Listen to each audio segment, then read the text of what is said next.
In a marriage, you have the opportunity to access nourishment, fulfillment, connection, a kind of expansive haven. I really can't say enough about how valuable it is to cultivate emotional connection, to uplevel and dial in and attune your communication skills. I challenge you. What's one thing that you can do to prioritize your marriage? It's time to get real about what it actually means to prioritize your marriage. First of all, I guess the right thing to do is start and talk about how so many couples do not actually prioritize their marriages. And it's actually easy to understand why that is. It's not specifically because the marriage isn't important. It's more that, especially if you're a doctor or a lawyer or some kind of other professional, and you spend a lot of years doing training and you need to devote a lot of time and energy to building your career, becoming competent and growing in responsibilities and, moving forward in your career. That is demanding and it requires a lot of you. There's no ifs, ands, or buts about it. Similarly, when you have children, they require a lot from you. And when you have a home, if you want things to be cleaned up, it demands attention from you. And in fact, this is how so many things in life are. If you take your attention off of them, if you more or less put them on pause, you get feedback to tell you to stop doing that. If you just don't show up for work, you get feedback and there are real consequences. If you don't give your children the attention that they need and deserve, I don't mean over the top 24/7 attention, but if you're not paying attention and really interacting with your children in a meaningful way, you will eventually get the feedback because they start misbehaving, they start acting out. Like there are consequences. Similarly, if you don't pay your bills, eventually collections will knock on the door. But when it comes to your marriage, it is unbelievable what individuals and together in couples people put up with because they're able to. And there's no built in feedback loop to get you to really engage unless it goes all the way to one of you saying, I want a divorce. And for many couples, that is the thing that gets them to really pay attention and prioritize their relationship. But let's go way upstream before that is even a consideration. And if your career has a little more space in it, meaning your home nights and weekends, you have the opportunity to actually spend more time with your spouse, well, with your whole family. And let's say now the children are sleeping through the night and go to bed at a reasonable hour, or they're older and put themselves to bed, or they're out of the house and not there. And so, anyway, you have more time together.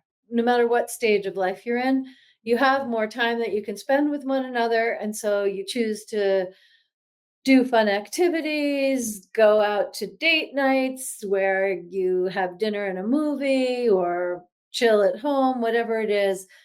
These are definite improvements to not putting attention on one another and really prioritizing the marriage. But as far as I'm concerned, that is not actually getting real about prioritizing the marriage. That is prioritizing spending time together. That's even prioritizing spending time together as a couple. And if you haven't been spending time together as a couple, starting to do that feels so good. It's fantastic. But if you are a growth oriented, ambitious person to experience uncompromising intimacy, erotic vitality, like true connection, and having your marriage be an oasis from this crazy, chaotic, complicated life we live, well, just spending time together is not going to cut it. one of my other podcast episodes. It's called Date Nights Are Overrated. I'm pointing to the same phenomenon in that title because, again, if you're not spending time together, start spending time together. But if you're spending time together, having regular conversations about your children and logistics and talking about what's happening at the office the same way you would if you weren't on a date, then that date's going to be a nice reprieve. But it's not actually prioritizing your marriage. You can think of your marriage as its own entity. So, yes, there's you, there's your spouse, and then there's your marriage. In some different cultures and contexts, it's called the third, meaning it's a different entity than either one of you. And when I think about getting real about prioritizing your marriage, I'm thinking about what does the relationship need? What does the third need? And that is definitely going to include what do you need? What do you desire? What would you like to give? What would you like to receive?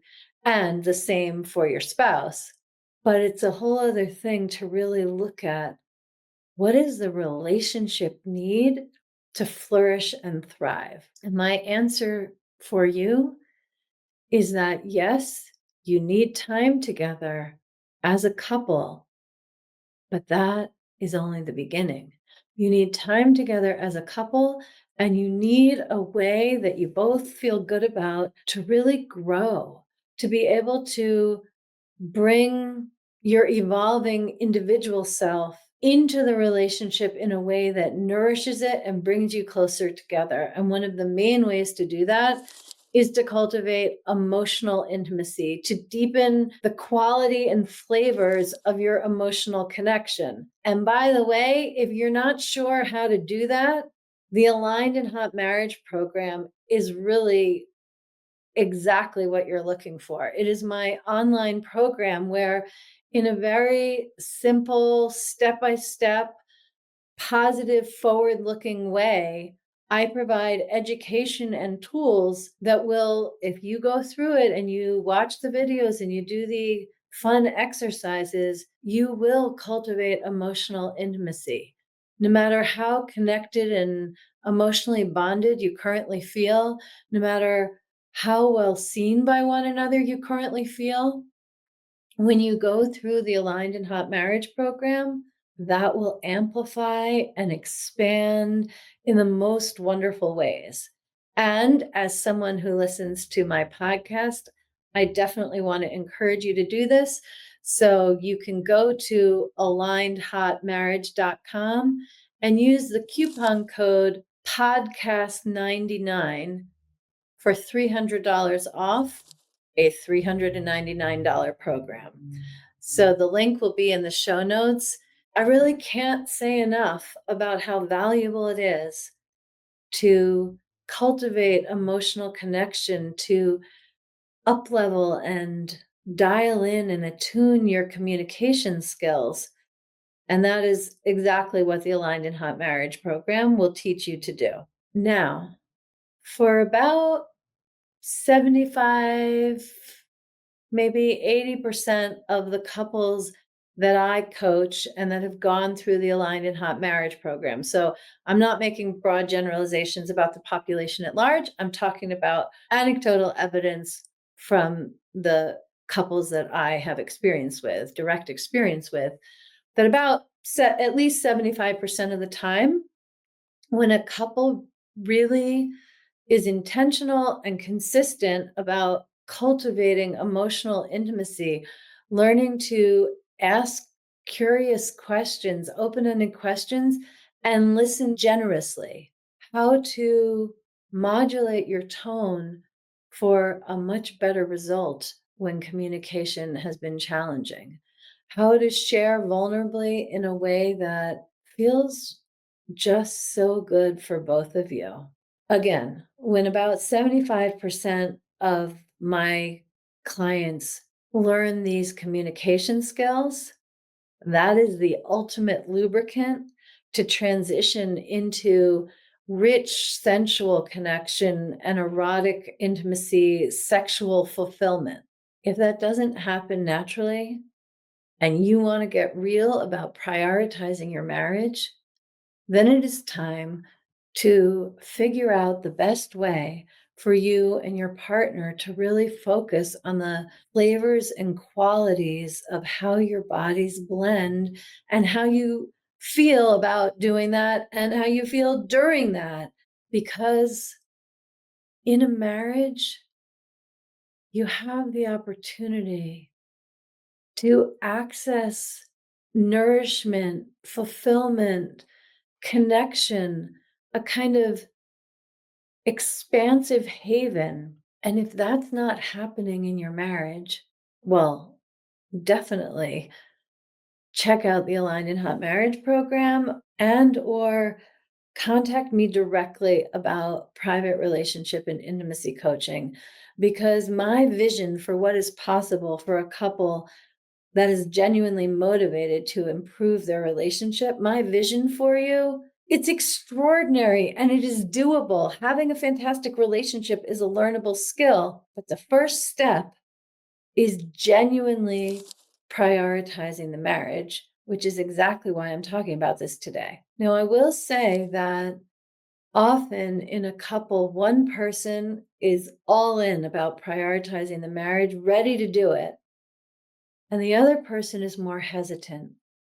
And in my experience with my clients who are educated, successful professionals, ambitious, motivated, they know how to get from point A to point B. When one of the partners is hesitant, it's usually not because they don't want to, but because they're very skeptical about what's possible. And I am fine with welcoming that skepticism because it is always such an incredible thing when the skepticism transitions into belief and gladness and gratitude for how good things can become when you genuinely get real about prioritizing your marriage. So, you've listened to this episode and gotten to this point.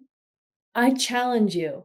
What's one thing that you can do to prioritize your marriage? And maybe that means doing something kind for your spouse, and maybe that means doing something kind for you, because it takes both of you feeling good to get the benefits of really prioritizing the amazing relationship that you have built.